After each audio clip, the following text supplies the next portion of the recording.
is in Game 5 of the semi-finals here against a team which, honestly, I think a lot of people tipped. We saw the fan vote coming in from lolesports.com. 72% of the vote went over towards SKT, and this game has been 50-50 so far. All of the analysts, I believe, also chose SKT. Yeah. So pretty much everybody voting that way here.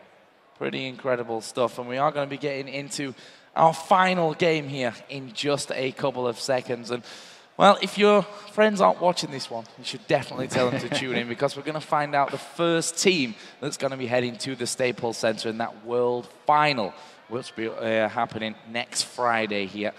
So let's get into it. Voyboy, it's been a pleasure, as per usual, having you here on the desk, and we hope to see you a little bit later on, maybe for some interviews as we move forward. Thank you very much for having me. So, nerds. So here we go then, game number 5. It's all down to this one. You know, I'm going to be looking at that early jungle pressure, though. Lee Sin has an upper hand on Nocturne in the early skirmishes, especially if Bengi's able to work around the spell shield. If you can actually get by without activating that, then Nocturne's early combat effectiveness is greatly diminished. So here we go then, we're in game. The winner of this match will be going on to the Staples Center. Who's it going to be? Quick shot, I'm not asking you to predict it just yet, because after what we've seen, this could be anyone's. Well, I'm definitely excited to see how this Nocturne and Caitlyn perform in the matchup, because as it stands, this is the first time we've seen both of them in the semi-final series. It's also the first time we're seeing Impact playing Jax. So a lot of new champions in this this game. Also Expression, first time on Shen in the series. So definitely trading a lot of champions. And for the first time in a while, we also see another defensive start here. Neither team willing to invade. And after SKT gave up first blood in the previous game, you can understand their hesitation here. I'm not sure really how this one is going to go down at level 1. I mean, Sword, they've done this pretty much every single game, at least tried to get over there for that ward. This time, we see that one's been put down on the ramp from SKT. Sword spotted that one coming in, and SKT are doing something a little funky of their own. Ooh, yeah, game 5. They're not looking for the super early invades. It's going to be a delayed blue buff invade from SKT. Again, they're looking to contest. This is jungle versus jungle. Could turn into a smite wars here, as both teams are going to have 4 people around the blue buff if they go for this late invade. So Nagne has just backed off, which would make this a 4 versus 3. We do see the members of SKT moving up into position. Remember, Pumandu does have that grasping roots available. Blue buff has been started off. You can see Sword are backing away. There's no CC down. They've jumped in on Prey. This could be very, very dangerous. The blue buff only at half health right now as Bengi gets the vision there. They put the wards down. The blue buff has been taken away here by Bengi. Interesting choice to use his Sonic Wave and Smite combo on the blue buff instead of trying to land that on Watch and burn a Summoner spell or even go for the first blood. Regardless though, SKT gonna come out with both blue buffs here as Impact does his best to solo SKT's side. Another great start to the game here for SKT in the final game of the series. We'll see how the buff control plays into their favor. Impact deciding to recall, gonna heal up and make his way to that top lane. And we are going to see straight matchups. Prey and Kayn going to have to be a little more careful. They've not hit level 2 yet. Piglet does spike to level 2, lands a couple auto attacks down onto Prey and forces them backwards. Level advantage, and that means lane advantage in favor of SK. 3 minutes in. Such a tense start from this one. Bengi getting those double buffs under control. We saw the other blue on their side of the map going over to Impact, who's going to be facing off 1v1 against Expression with Expression's main here. This is going to be a very interesting lane matchup to watch.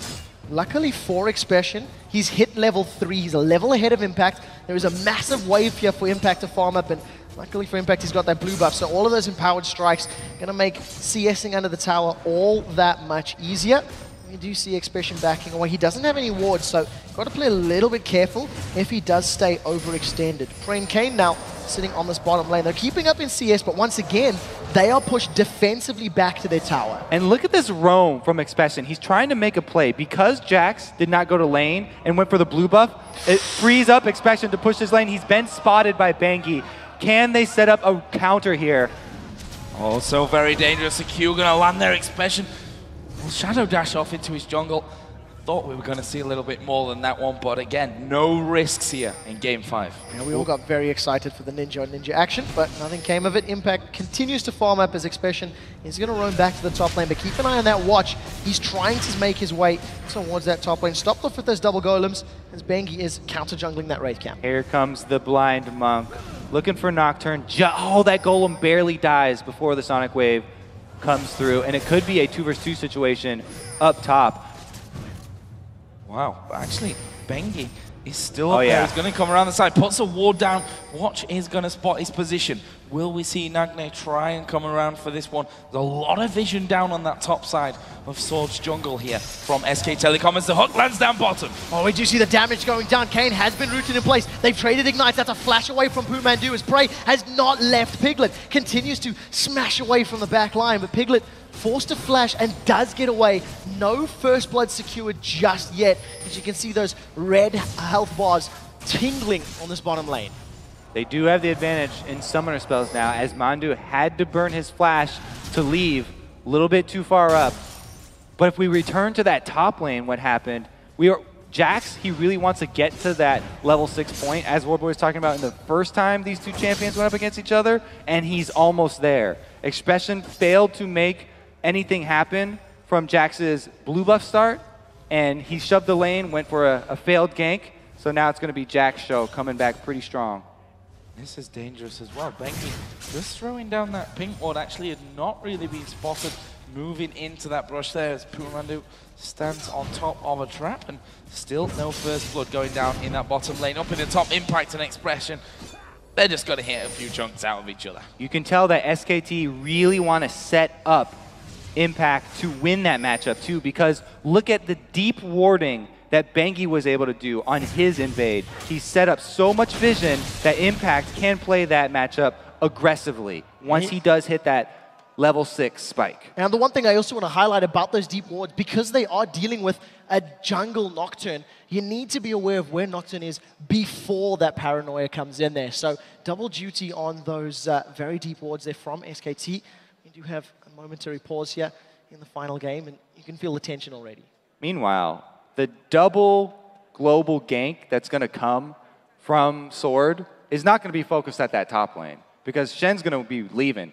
They want to use the Stand United comboed with the Paranoia from Nocturne to turn around either bottom or mid lane. So that's really where the pressure is going to be on for SKT. Where do you think, I mean, where's the most likely target for that one? Faker, we saw in the last game with Orion, shutting him down at this point would be a massive win for them, but the same can be said about that bottom lane as well. Exactly.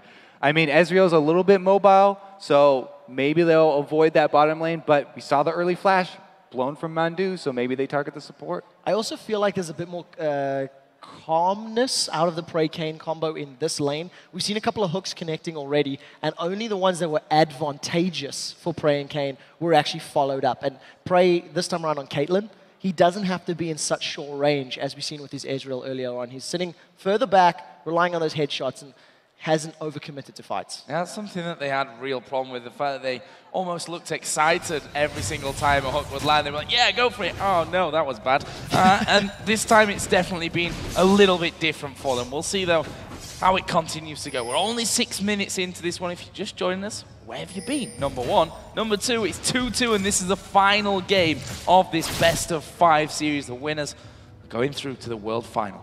Nagne right now moved himself up to this top lane. Bengi is going to be in position to counter gank. Stand United is available from Expression. And here comes Nagne. They managed to taunt up Impact. Nagne uses Spirit Rush in. Second one to get out as they see Bengi. There's one more proc available. The question is Nagne going to use it? I think it's going to time out in just a second. Decides to back away, and Impact survives. Bengi with some epic timing right there. Able to come in and scare Sword off of that turret dive.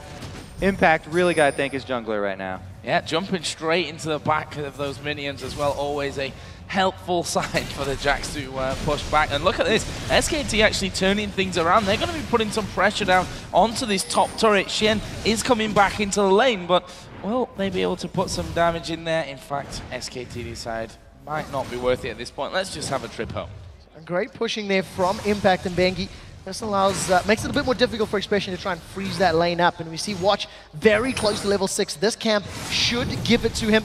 That is now Paranoia available as Nagne secures the blue buff. And with that Paranoia up and in range of this bottom lane, Pumandu and Piglet are going to be fairly happy that they are pushed against the tower. However, Watch may want to sneak into the bushes. Najin Sword really want to gank this bottom lane because of the lack of flash on Zyra. If they just go in with the Paranoia and Stand United and kill him, they can rotate that into a dragon. So right now they're making the call for Shen to shove his lane as fast as possible and then get out of vision of Jax. Well, Nocturne actually headed onto the top side of the jungle here. They've pinged onto that red buff, and because of the fact that Bengi did pressure them so heavily early on in this one, I think they're a little bit scared of that happening again. Expression right now doing fairly well in that lane. 7 CS advantage, but he does have that Giant's Belt, so gonna survive some of the damage that Double Doran's impact is dealing. I feel like that may have been a missed opportunity for Sword to make a very strong early move in this game. But to be said, they didn't have vision of Lee Sin there, so Bengi could have been in position for a counter gank, and they played a little bit on the safe side. No, gold pretty much bang even. No first blood, no turrets. We're at 8 minutes and 14 to this one. We've not seen an attempt on Dragon up until now. Very passive play, similar to, I guess, the pace of game 1 in some respects here. Another game in these best of series where you tend to find that a team will play a bit more passively to figure out exactly what their opponents are going to be doing. And we do see now, once again, these lanes just trading and staying very, very evenly. Najin Sword hanging out, just using Prey and Kane's Dark Passage there to keep Pumandu and Piglet at bay, keep them on the backside. However, if you look towards this top lane, Watch is setting up. He's got Paranoia, and you do see that Impact is in trouble. There's the Paranoia. They're going in, and Impact is in trouble. He's going to flash away from this one. We'll see if Watch can actually keep a hold of him. He's got that red buff, so Impact is not going anywhere fast here. Flash comes down. Expression picks up the kill, but here comes Nagne. First blood did go over to Expression. There's the start on the Dragon as well. SKT gonna secure this one without contest here from Najin Sword. The rest of the Sword members sticking in that top lane. We'll see if they want to try focus the tower down. So they're able to get this dragon, and Najin Sword actually are not pushing on the turret, so that was a pretty big amount of resources spent on a small gank right there. What Watch was trying to do was follow up the flash from Impact with a flash of his own to keep in fear range, but because he was a little bit too slow, it ended up costing Shen his flash, and then also Nagne blew a Spirit Rush there at the end, just for kicks. I like Faker almost taunting Nagne there as he misses the charm and tries to zone him out of that mid lane.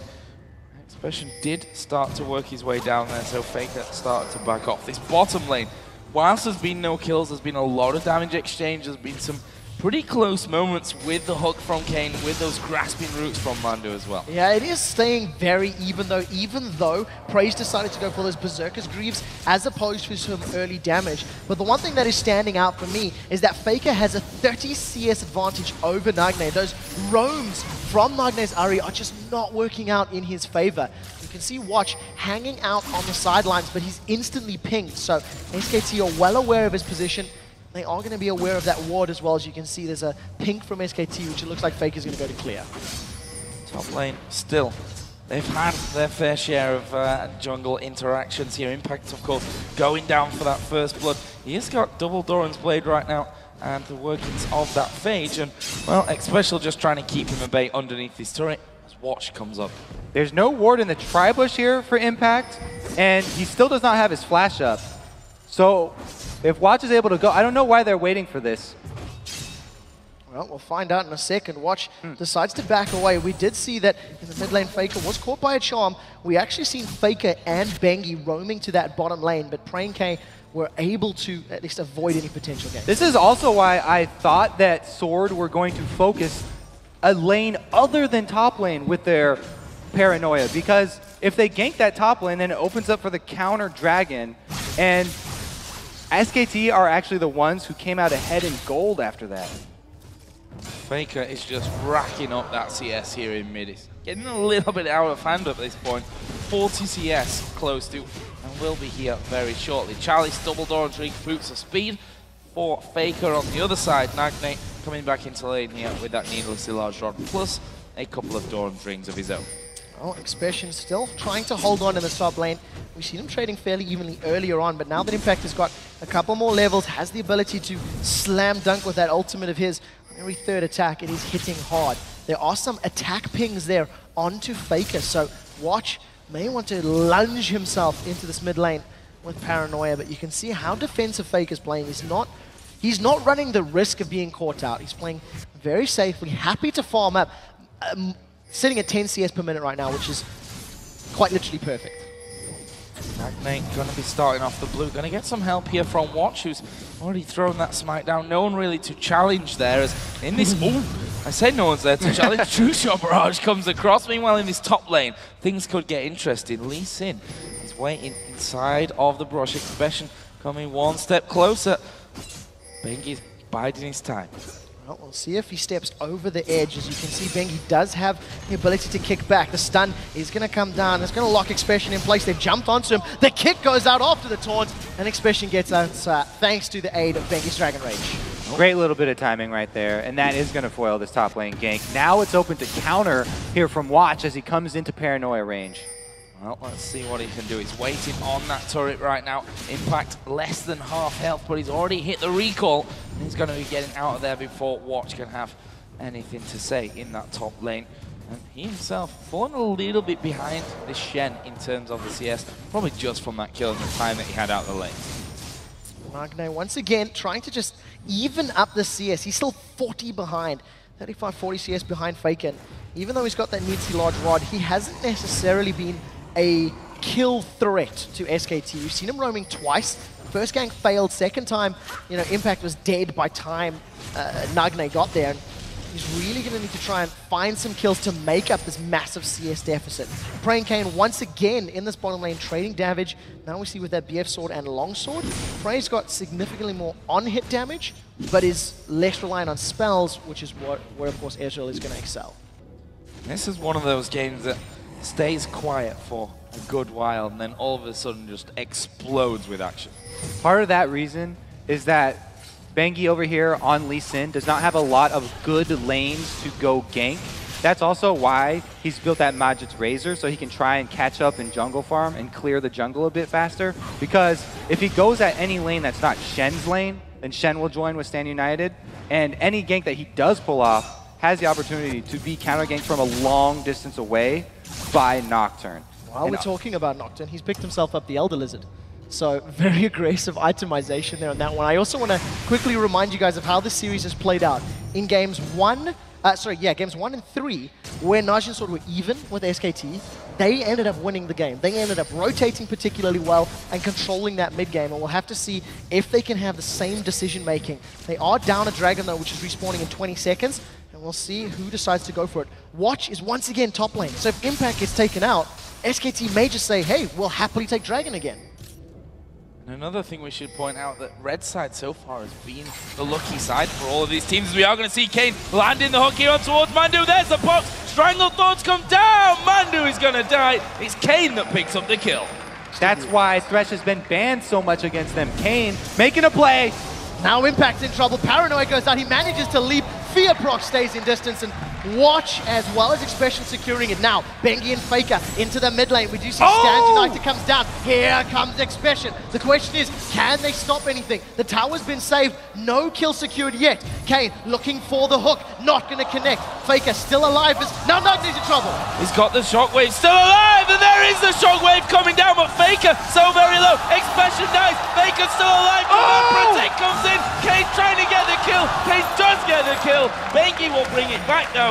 And again, as I said, it doesn't ever rain, it pours in these games. From the beginning there though, Nagne did not have any more charges on Spirit Rush to get in. Yes, Shen Standing Knight's coming in, but it's just Nagne walking at the two targets. And both of these are very mobile targets. Nagne had Flash, so he could have done something which is flash in with the Shen Standing United still on him, thereby Shen gaining distance as well. But man, with two melees basically going in there right on top of Faker, he gets off a great shockwave and he gets a little bit close so Kane can answer, but Bengi is the one who comes out the real victor there. And after all of that, SKT secure themselves another Dragon as well. We have seen that towers have been traded at 1 apiece, but Global Gold still in favor of SKT. Piglet has had a lot of alone time with this tower and given it a few love taps, which will cause that to be the second tower of the game and a commanding 3,000 gold lead in favor of SK Telecom T1. And that stat really interesting there as well. First tower, first dragon of every game in this best of 5 has gone over to SKT. They've been able to win games off that twice and lose twice as well. So who knows how this one's going to all work out in the end. There's a hook coming across. Mandu just sidesteps it. But there are 3 men now down here. Gonna be 4 in a second as Nagne comes in as well. Faker is also moving around. This could get very explosive in the bot lane as Bengi gonna get charmed. Well, we do see Praise landing some auto attacks and that pult over. Faker's made his way in from the back line, still holding a massive CS advantage over Nagne's Ahri. Nagne's decided to prioritize that Death by Grasp, but still not sitting on any boots, so gonna take him a long time to reposition in any of these lanes. We also see a very, very big difference in the junglers builds because Watch, again, going with an offensive build, the Spirit of the Elder Lizard extremely quickly, whereas Bengi opting with a completely defensive build here on Lee Sin. Those Merc Treads will reduce the amount that, or the time that he can be charmed in, but Watch is going to have a much bigger damage output. When he went full offense on Aatrox, it didn't work out. Nocturne is a bit of a different story, though, because he's a guaranteed dive, and he's got the defense of Stand United that he can rely on. So Blue Buff's going over once again to those mid laners. Faker, who's currently 2-1-1, sat a good 40 CS in the lead here. Deans is finished. Needlessly large rod shoots as well in there. Nagne actually putting down pressure on the turret. DFG in there for him as a hot lands onto Mandu. Paranoia comes in. You see in the background that Piglet is the focus of Watch. Pumandu still alive in the background. He's going to be the first victim as Watch unable to pick up a kill onto Piglet. Now Stand United coming down as the plants are basically killing prey. But the kill did get secured by Sword, so well played. Bengi was just getting into position as Lee Sin. He was about to pull off a very nice gank, but Nocturne has the range on him. Nagne, another defensive ult. Yeah, they saw the shockwave coming out there, and Faker just kind of saunters off up this middle lane. He's like, well, you're not going to fight me again. I'm going to put down some damage onto this inner turret. Meanwhile, Impact with a Jax here almost got that Trinity Force stun. Is going to be hammering on the top lane turret. Oh! Bengi trying to hold on to this lane. He's going to get hooked. Where's the fear going to send him? Pretty much perfect there. He's down to less than half HP. Can he escape off from this one? Yes! Just about underneath the turret. Prey had no mana for Ace in the hole, used the 90 caliber net to get in range, and didn't finish off the kill. So they've traded towers as now Expression is moved to this top lane to defend against Impact, shoving the inner top lane turret. Here's a replay of that bottom lane. So this is a perfect time to go for the hook because the turret's almost down. Just one more hit and they finish it off. A really good play right there too. Keeps him in range for the fear. That 90 caliber net costing him mana to get off a couple more shots, but as you said, no Ace in the hole left. So 20 minutes, 40 seconds into this one. It's a 2.8 thousand gold lead currently for SKT, who have lost every single game so far that they've had here on this blue side. So we'll see if this one is the one that changes their fortune a little bit as Piglet picks up his red buff. Lee Sin actually up by the Baron here with Jax as well. Ward's going down. He's got an Oracle. Needs to be careful. There's 3 there from Sword. Yeah, Nagne actually threw out a charm just exploratorily into that bush. Nobody was hanging out, so it didn't work out for him. But once again, Nagne now has his boots, got those Sorcerer Shoes completed, still sitting 60 CS behind Faker. Faker with a Death Cap and an Athene's. That is a very scary Orianna at the 21-minute mark. SKT are really scary right now. They're definitely ahead, but Sword have a great team for picking people off. If they could gain control of the vision, then they can actually pull a turnaround here. Good charm over the wall, but the turret's already dead. They got the turret. Piglet got hooked, but Kayn, wisely, I think, not following on from that one. Ultimates are available across the board as well.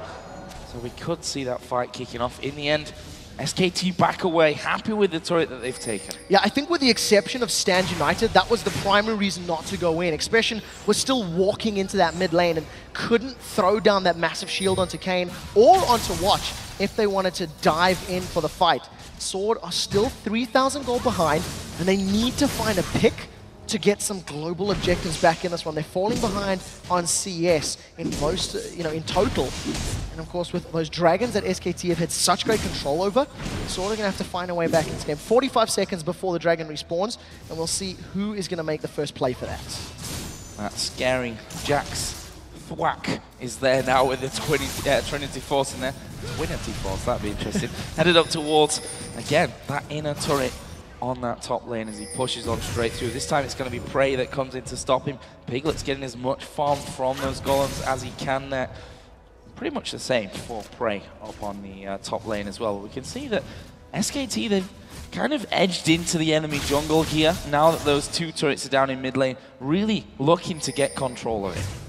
Right now, Piglet is sitting on the bottom lane, just pushing this one out. He's actually a little bit behind Prey, but as far as items are concerned, he's got a Trinity Force and almost that Bloodthirster completed, so looking very strong right now. And it falls on Watch to purchase that Oracle. So the Nocturne going to be even more squishy than before. Sword haven't been timing this dragon very well all game long, and even though they have a Vision Ward on it, it's up to SKT again to take it down uncontested. 3 dragons out of 3 for SKT. All perfect records so far.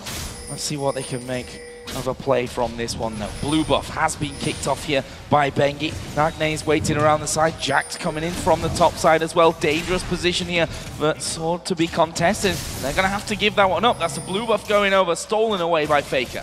The rest of Sword a little bit split up. You actually seen Prey shoving out that mid lane, and Impact was trying to find a way really to, jump into the game. He's sort of playing that linebacker on the left-hand side. Expression now recalling in this bottom lane as the rest of SKT are starting to stack up and definitely making it clear they want this tower. Expression is still sneaking there. He has been caught out. Perfect. Here comes the Paranoia. They've dove in for a fight. Strangleforce knocks up a few. Expression gets out. Impact going in from this one. True Shot Barrage comes across the side as well as the kick goes through the team. There's a Shockwave ripping them down as well, but they've not got the damage to follow through. Kane super low. Baker still trying to get the ball in position as there is Lee Sin diving in. Sword still alive, but all very low. They managed to pick up a kill on Pumandu, but Sword lose the tower. SKT will be happy with losing one and grabbing the objective.